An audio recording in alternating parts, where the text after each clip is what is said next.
All right, here we are, February 12th, 2024. I've been alive for exactly 15,707 days. True statement. I know that only because it's my 43rd birthday and I was trying to find out how many days I've been alive. 15,707. Feels significant. I think it is. Yesterday on February 11th was the Super Bowl, and there's a lot of chatter because there's a lot of hellacious stuff obviously that happens at the Super Bowl, because in some sense the Super Bowl is like this apex cultural moment. It's this moment where all of the loudest and most economically substantive voices say what they want to say, whether it's music, media, actors, companies. And so as our culture has gotten increasingly darker, that event has gotten increasingly stupider. It's gotten, it's just gotten worse. And last night was no exception. I mean, we had Taylor Swift and her witchcraft friend doing witchcraft signage from the box. You had the quarterback assault and battery, literally, his coach. You had the Black National Anthem, which is just an insane idea for a number of reasons, which we'll get into in a minute. And then, of course, the cultural decadence of the halftime show and the commercials and the consumerism and the just trash. I mean, I didn't even watch it. Most of my friends didn't watch it because it's just trash. This is what America has become: consumerism and sex and devil worship and trash. Oh, and the He Gets Us commercial.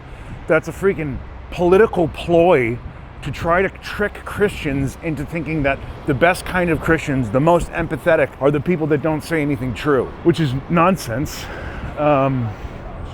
our place open here? For a cigar store open here? Yep. Should we go get a cigar? This is my cigar shop right here, Barclay Rex. See if they let us. It's a new guy. My friends follow me around with the camera. I'm just getting a cigar. Thanks. Do you want one or no? This guy's new. It's a great shop. Need more cut? Yeah, straight, please. Birthday discount? I wish. Thanks, man. Matches? Yeah. Sure. Thank you. Enjoy. All right. Would it be funny if we just did this once a week, Just walk around. Talk about what's happening in the week, right? Talk about the important things. Talk about whatever it is. Anyway, so there's so much fodder from that event because it's such a secular event. And it shows how secular the nation has become and just godless, pagan. Like, their version of Christ has nothing to do with Christ. Their version of the priest has nothing to do with the priest. He's not somebody that brings truth and order. He's not a chiropractor that adjusts the body.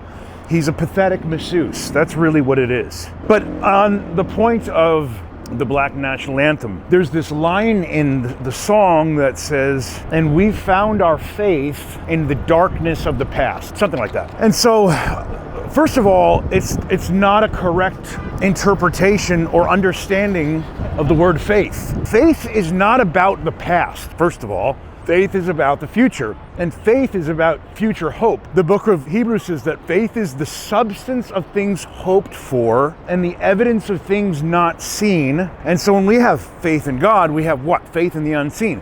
When we have faith in heaven, we have faith for things hoped for. When we have faith for the miraculous, it fixes our mind and perspective on the good and the beautiful and the true in the distant. And this song says the exact opposite. It says we have faith from the pain of the past. That's not correct. It's actually so not correct, it's demonic. And this is how, because Satan always fixes the mind of humans into the most broken or limited places of the world. I was talking about this yesterday in my message.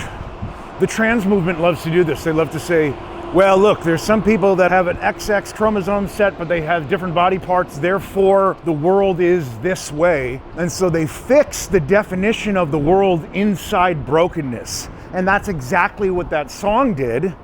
It's like, this is our version of where we get our faith, our existential hope, sense of meaning is in this place of brokenness. So they're fixing their identity in historical, really frankly, that's multi-generations away from chaos, and they're tying their identity to this sense of grievance rather than moving forward in actual faith, which is, I hope for something better in the future. I hope for God to do something incredible. My past is irrelevant in comparison with the incredible things that God can do in the future.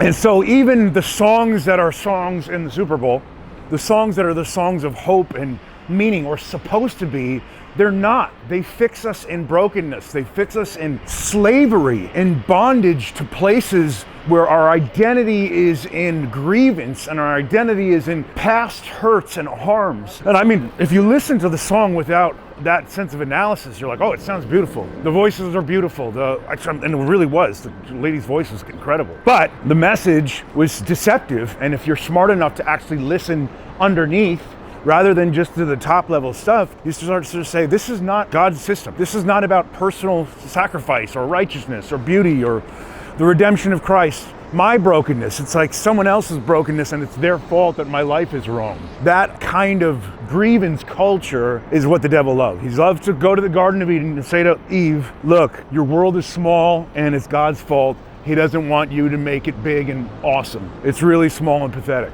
It is perpetual victimhood. Stephen told in Cameron, he just said it's perpetual victimhood. And that's what hell wants. And not to be overly political, but it's literally what Marxism is built on, perpetual victimhood. It's like the bourgeoisie is oppressing the proletariat, and because of that we need to overthrow them and murder them. And the truth is, it's like the proletariat is usually working a lot harder.